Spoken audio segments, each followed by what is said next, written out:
Strconv Package. Previously we learned how to convert data types, for example from int32 to int64. What if we need to perform a conversion with a different data type? For example from int to string, or vice versa. We can do this with the help of the Strconv string conversion package. And there's several functions in package Strconv.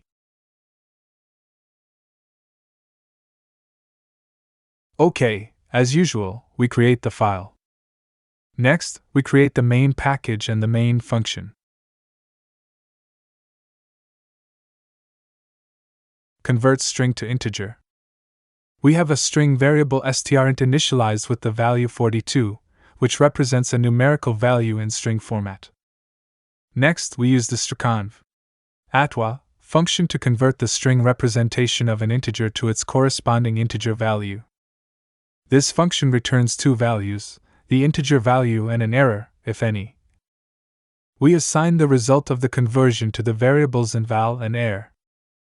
If an error occurs during the conversion, e.g. if the string is not a valid integer, the error variable will be non-nil. We check if the error variable is not nil. If it's not nil, it means there was an error during the conversion. In that case, we print an error message indicating that there was an error converting the string to an integer, along with the error message. If the error variable is nil, it means the conversion was successful. In that case, we print the result of the conversion, the integer value, to the console. Convert integer to string. We have an integer variable int val initialized with the value 42. Next, we use the Strconv function to convert the integer value to its corresponding string representation. This function converts an integer to its decimal string representation. We assign the result of the conversion to the variable strint. Finally, we print the result of the integer to string conversion to the console, indicating the string representation of the integer value. Convert string to boolean. We have a string variable strbool initialized with the value true, which represents a boolean value in string format. Next, we use the Strconv parsebool function to convert the string representation of a boolean to its corresponding boolean value. This function returns two values, the boolean value and an error, if any.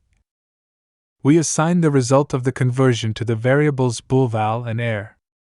If an error occurs during the conversion, e.g. if the string is not a valid boolean, the error variable will be non-nil.